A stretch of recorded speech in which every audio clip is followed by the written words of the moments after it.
Video like जरूर कर लीजिए और ऐसे वीडियो लगातार फ्री में पाने के लिए चैनल को तुरंत सब्सक्राइब कर लीजिए और बेल आइकन को जरूर टैप कर लीजिए ताकि आगे भी सारे वीडियो आपको मिलते रहे। यूट्यूब में फॉलो करते हैं तो प्लीज ये वाला फ्री टेलीग्राम चैनल जरूर ज्वाइन कर लीजिएगा। सारे नोटिफिकेशन सारे अपडेट यहीं पे आते हैं, ध्यान रखिए।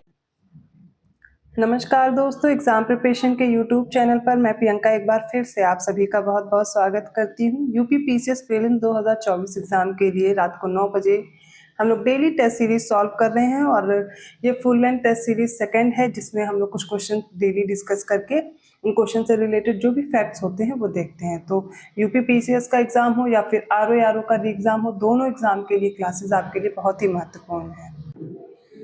अगर आप न्यू हैं इस चैनल पर तो डेली रात को 9 बजे टेस्ट सीरीज वाली क्लास देखने को मिलेगी और इससे रिलेटेड जो जीएस की क्लासेस हैं वो आप दोपहर 1 बजे देख सकते हैं, ठीक है। और इसके साथ साथ आपके लिए मैं एक और चीज़ सजेस्ट करना चाहूँगी कि जो भी बच्चे यूपी पीसीएस 2024 की प्रिपरेशन कर रहे हैं या फिर 2025 के लिए भी आप प्रिपरेशन करना चाहते हैं तो अभी से आप अपनी प्रिपरेशन स्टार्ट कर सकते हैं। स्टडी फॉर सिविल सर्विसेज के कोर्स के जरिए से कंप्लीट स्टडी मटेरियल दिया जाएगा जिसमें आपको पीडीएफ नोट्स हैं, डेली क्लासेस दी जाती है, सब्जेक्ट वाइज क्लासेस आपको सारी मिल जाएंगी, डेली प्रैक्टिस भी होगी, टेस्ट सीरीज है, फुल लेंथ मॉक टेस्ट हैं, सब्जेक्ट वाइज हैं, सेक्शनल टेस्ट हैं। ज़्यादा से ज़्यादा आप प्रैक्टिस कर पाएंगे। लेटेस्ट ट्रेंड और पैटर्न को फॉलो करते हुए ही आपका ये कोर्स बनाया गया है, तो आप फोकस कीजिए। अभी जो समय है जो 24 वाले जो एग्जाम दे रहे हैं 2024 का, वो लोग टेस्ट सीरीज पे फोकस कीजिए या फिर क्विज लेकर के आप सॉल्व कीजिए, वो हेल्पफुल रहेगी। और 2025 के लिए आप कंप्लीट कोर्स ले सकते हैं। डिस्क्रिप्शन बॉक्स में मैंने नंबर प्रोवाइड किया है, आप उन पर जानकारी लेकर के अपना कोर्स परचेज कर पाएंगे या फिर गूगल प्ले स्टोर से भी आप स्टडी फॉर सिविल सर्विसेज का ऐप डाउनलोड कीजिए, उससे भी आपका जो भी कोर्स लेना है उसके सारे फीचर्स दिए हुए हैं, उनको देखते हुए आप अपना कोर्स परचेज कीजिए। और हाँ, ज्ञानसुख कूपन कोड है, अप्लाई करेंगे तो आपको 20% का डिस्काउंट भी मिल जाएगा। तो जैसे कि डेली हम लोग मॉक टेस्ट सॉल्व कर रहे हैं, आगे हम लोग स्टार्ट करते हैं। कुछ क्वेश्चंस हो गए थे इस सीरीज के और आप सभी लोग की शिकायत की थी कि क्वेश्चंस कम हैं। मैं क्वेश्चंस बढ़ा रही हूँ, क्वेश्चन बढ़ते रहेंगे आपके, और जैसे जैसे आपका एग्जाम पास आ रहा है तो हम लोग क्वेश्चन ज़्यादा ही करेंगे, ठीक है। उसके लिए आप बेफिक्र रहिए और आपको क्या करना है, आप ज़्यादा से ज़्यादा इन वीडियोज़ को शेयर कीजिए जो मेरे लिए हेल्पफुल रहेगा। और आप चैनल को अभी तक देख रहे हैं, सब्सक्राइब नहीं किया और हेल्पफुल रह रहे हैं वीडियो, तो उनको सब्सक्राइब कर लीजिए। और वीडियोस के लिए नोटिफिकेशन अगर आपको चाहिए तो बेल आइकन प्रेस करना मत भूलिएगा। चलिए क्लास स्टार्ट करते हैं। 61st क्वेश्चन देखते हैं। मौलिक अधिकारों के संबंध में कुछ तथ्य दिए गए हैं और उनमें से हमें सही उत्तर चुन करके बताना है कौन सा सही है। तो पहला स्टेटमेंट है, ये नकारात्मक होते हैं क्योंकि ये राज्य को कुछ मुद्दों पर कार्रवाई करने से रोकते हैं। सेकंड स्टेटमेंट है, ये न्याय संगत होते हैं और इनका उल्लंघन होने पर न्यायालय द्वारा इन्हें लागू किया जा सकता है। थर्ड है, उनका उद्देश्य देश में लोकतांत्रिक राजनीतिक व्यवस्था स्थापित करना है। और फोर्थ है, इन्हें कानूनी रूप से मान्यता प्राप्त होती है। तो मौलिक अधिकारों के संबंध में कुछ कथन है, इन्हें देख करके सही उत्तर चुनना है। राइट आंसर होगा ऑप्शन डी, मतलब सारे ही स्टेटमेंट करेक्ट दिए गए हैं। 62nd क्वेश्चन देखिए, सही विकल्प चुनना है। पहला कथन है, भारत के 3 पूर्वोत्तर राज्यों को छोड़कर सभी राज्यों में पंचायती राज व्यवस्था मौजूद है। सेकंड है, नागालैंड, मेघालय और मिजोरम राज्यों में पंचायती राज व्यवस्था मौजूद नहीं है। थर्ड है, पंचायती राज व्यवस्था दिल्ली और पुदुचेरी को छोड़कर सभी केंद्र शासित प्रदेशों में मौजूद है। अब आपको बताना है कौन सा स्टेटमेंट करेक्ट है। तो 3 पूर्वोत्तर राज्यों को छोड़कर सभी राज्यों में पंचायती राज व्यवस्था है, सही है।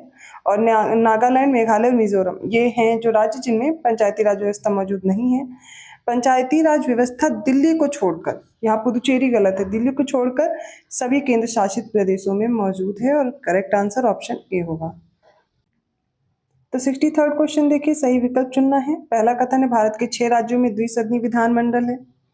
सेकंड है, किसी धन विधेयक को प्रस्तुत करना और मंत्रिपरिषद के विरुद्ध अविश्वास प्रस्ताव पारित करना लोकसभा का विशेष अधिकार है। इसमें देख लीजिए स्टेटमेंट। थर्ड है, अनुच्छेद 141 के अंतर्गत सर्वोच्च न्यायालय द्वारा घोषित कानून भारत के क्षेत्र के सभी न्यायालयों पर बाध्यकारी होता है। तो सही है कि द्विसदनीय विधानमंडल कहाँ है, 6 राज्यों में है, ठीक है। आंध्र प्रदेश, महाराष्ट्र, कर्नाटक, तेलंगाना, बिहार और यूपी। याद रखिएगा, फिर से देख लीजिए, आंध्र प्रदेश महाराष्ट्र है, कर्नाटक तेलंगाना है, मतलब आंध्र प्रदेश तेलंगाना ये दोनों हो गए, ठीक है। और यूपी बिहार ये दोनों हो गए, इनके साथ में आपको महाराष्ट्र और कर्नाटक याद कर लेना बस, ठीक है। 6 हो जाएंगे। फिर किसी भी धन विधेयक को प्रस्तुत करना और मंत्रिपरिषद के विरुद्ध अविश्वास जो प्रस्ताव है पारित करना, ये लोकसभा का विशेष अधिकार होता है। और जो आर्टिकल 141 है ये क्या कहता है, सर्वोच्च न्यायालय द्वारा घोषित कानून भारत के सभी क्षेत्र मतलब सभी न्यायालयों पर ये बाध्यकारी होता है। तीनों करेक्ट है, ऑप्शन सी राइट होगा।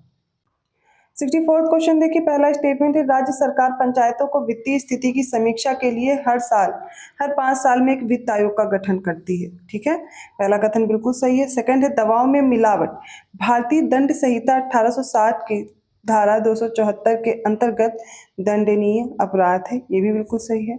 तो प्रत्येक राज्य में राज्यसभा की सीटों का निर्धारण परिसीमन आयोग द्वारा किया जाता है। क्या ये कथन सही है? जी नहीं, बिल्कुल गलत है। लोकसभा की सीटों का निर्धारण होता है परिसीमन आयोग के द्वारा, तो थर्ड इसलिए गलत हो गया। और अभी परिसीमन को 2026 तक रोक दिया गया है। ठीक है, तो राइट आंसर क्या है? ऑप्शन ए पहला और दूसरा कथन सही है। 65th क्वेश्चन देखिए, पहला कथन है अनुच्छेद 371F के अंतर्गत मिजोरम राज्य के संबंध में विशेष प्रावधान है, तो 371F मिजोरम। ठीक है, नेक्स्ट है 371G सिक्किम और 371H अरुणाचल प्रदेश। इंपॉर्टेंट है, इसको याद रखना है। सही विकल्प चुनेंगे तो इसका राइट आंसर होगा ऑप्शन बी, मतलब 371H। H से अरुणाचल प्रदेश आप याद रखेंगे, सही है। एफ में क्या है? एफ में सिक्किम है।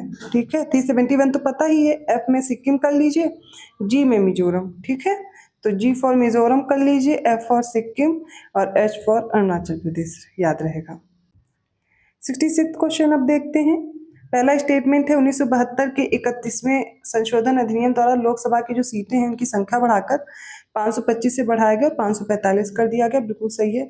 तो 71st कॉन्स्टिट्यूशनल अमेंडमेंट लोकसभा में सीटों की संख्या की वृद्धि से रिलेटेड है, 1972। ठीक है, फिर 1975 का 36वां संशोधन अधिनियम आता है। एक 35वां याद रखना है, दूसरा 36वां याद रखना है। सिक्किम को भारतीय संघ का पूर्ण राज्य बनाकर 10वीं अनुसूची को समाप्त किया गया, बिल्कुल सही है। दोनों स्टेटमेंट करेक्ट होंगे। 67 क्वेश्चन देखिए, निम्नलिखित में से सही विकल्प चुनना है। पहला कथन है केंद्रीय सूचना आयोग कोई संवैधानिक संस्था नहीं है।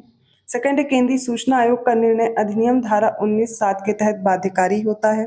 थर्ड है केंद्रीय सूचना आयोग में एक मुख्य चुनाव आयुक्त होता है और 10 से अधिक सूचना आयुक्त नहीं हो सकते हैं। फोर्थ है मुख्य सूचना आयुक्त और सूचना आयुक्त की नियुक्ति की तारीख से 5 वर्ष की अवधि या 65 वर्ष की आयु जो भी पहले हो तब तक पद पर बने रहते हैं। इसका राइट आंसर क्या होगा? तो राइट आंसर हो जाएगा ऑप्शन डी, मतलब सारे स्टेटमेंट करेक्ट हैं। 68 क्वेश्चन देखिए, पहला कथन है ऑस्ट्रेलिया का जो संविधान है इससे समवर्ती सूची ली गई है। जर्मनी के वाइमर संविधान से आपातकाल के समय मूल अधिकारों का स्थगन लिया गया है। सोवियत संघ से मूल कर्तव्य और जापान के संविधान से विधि द्वारा स्थापित प्रक्रिया ली गई है। इनमें से कौन से कथन सही हैं? तो देखते हैं। ऑस्ट्रेलिया से समवर्ती सूची, जर्मनी के वाइमर सिद्धांत से जो आपातकाल होता है इसके समय में मूल अधिकार स्थगित रहते हैं, ये लिया गया है। जबकि आपातकाल का प्रावधान कहाँ से लिया गया ये आप लोग कमेंट करके बताएंगे। सोवियत संघ से मूल कर्तव्य लिया गया और जापान के द्वारा विधि द्वारा स्थापित प्रक्रिया। तो इसका राइट आंसर चूज करेंगे ऑप्शन डी। 69 क्वेश्चन देखिए, 1946 में जो अंतरिम सरकार गठित हुई उसके संबंध में है। ठीक है, स्वतंत्र भारत का जो मंत्रिमंडल बनता है और अंतरिम सरकार दोनों ही याद रखनी है। तो डॉक्टर राजेंद्र प्रसाद खाद्य और कृषि विभाग दिया गया इन्हें। जॉन मिथाई के पास उद्योग और आपूर्ति विभाग था। CH भाभा के पास वित्त विभाग और लियाकत अली खान के पास विधि विभाग। बताइए कौन सा सही है? इसका राइट आंसर होगा खाद्य और कृषि विभाग डॉक्टर राजेंद्र प्रसाद के पास। डॉक्टर जॉन मिथाई के पास क्या होगा? तो इनके पास उद्योग और आपूर्ति विभाग था। CH भाभा के पास कार्य और ऊर्जा विभाग था। कार्य, खान और ऊर्जा विभाग गलत हो जाएगा। तो फिर वित्त विभाग किसके पास था? लियाकत अली खान के पास। विधि विभाग था जोगेंद्र नाथ मंडल के पास। तो राइट आंसर है ऑप्शन ए, पहला और दूसरा कथन सही है। अगला प्रश्न देखिए, सही विकल्प चुनना है। पहला स्टेटमेंट है भारत सरकार ने 1973 में प्रोजेक्ट टाइगर लॉन्च किया था और अपने राष्ट्रीय पशु बाघ के संरक्षण के लिए एक अग्रणी पहल की थी। तो प्रोजेक्ट टाइगर 1973।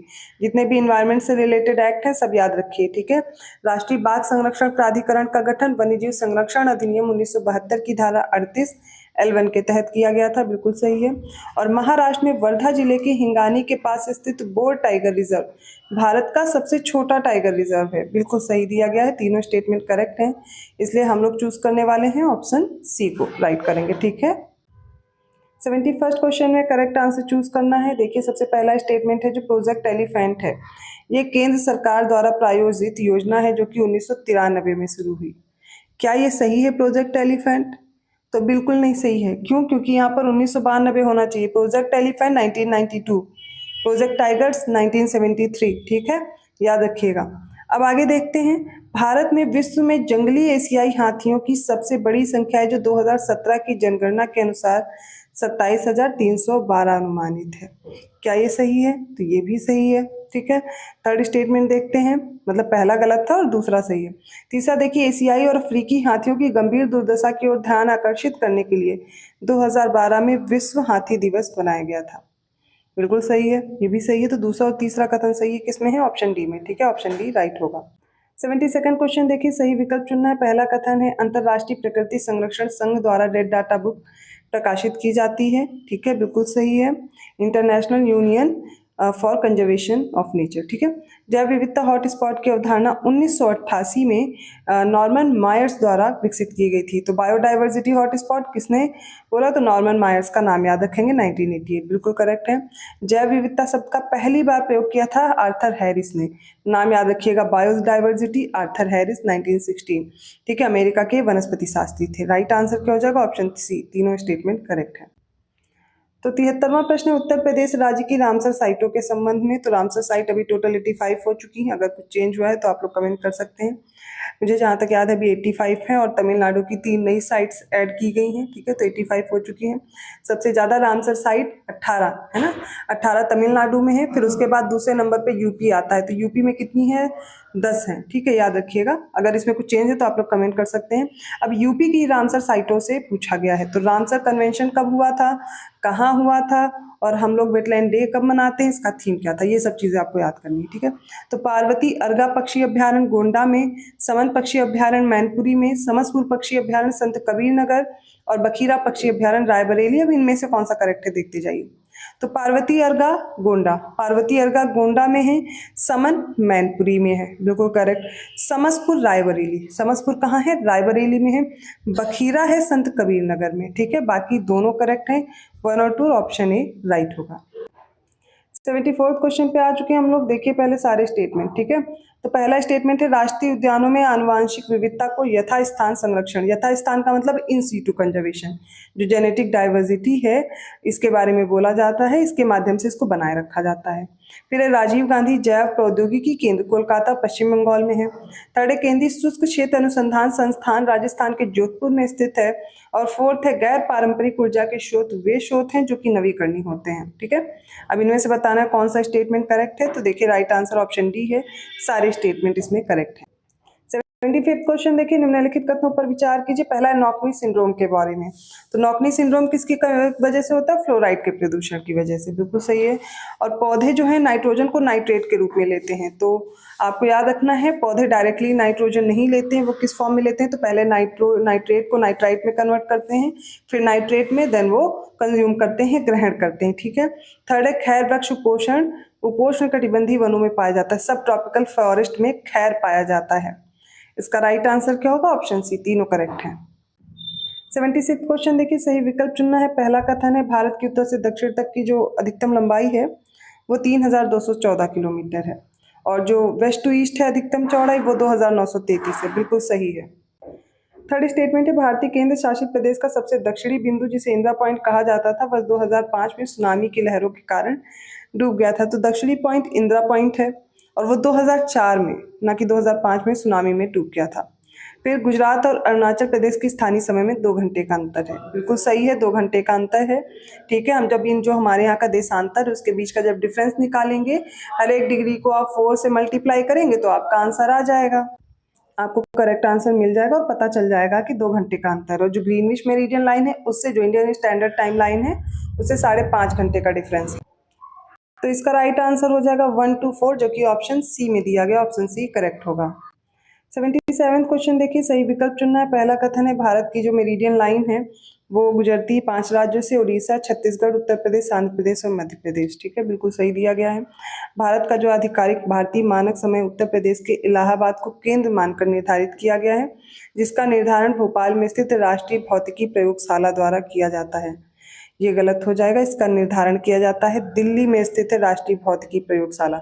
अब ये भी प्रश्न आपसे बन सकता है नेशनल फिजिक्स लेबोरेटरी कहाँ है, तब आप यहाँ पे भोपाल दे दिया गया जबकि वो दिल्ली में है। और भारतीय मानक समय ग्रीनविच मीन टाइम से 5.5 घंटे आगे है, ठीक है। और राइट आंसर क्या हो जाएगा यहाँ पर ऑप्शन बी, पहला और तीसरा करेक्ट है। 78 क्वेश्चन देखिए, भारत के साथ अपनी भूमि साझा करने वाले देशों के संबंध में सही विकल्प चुनना है।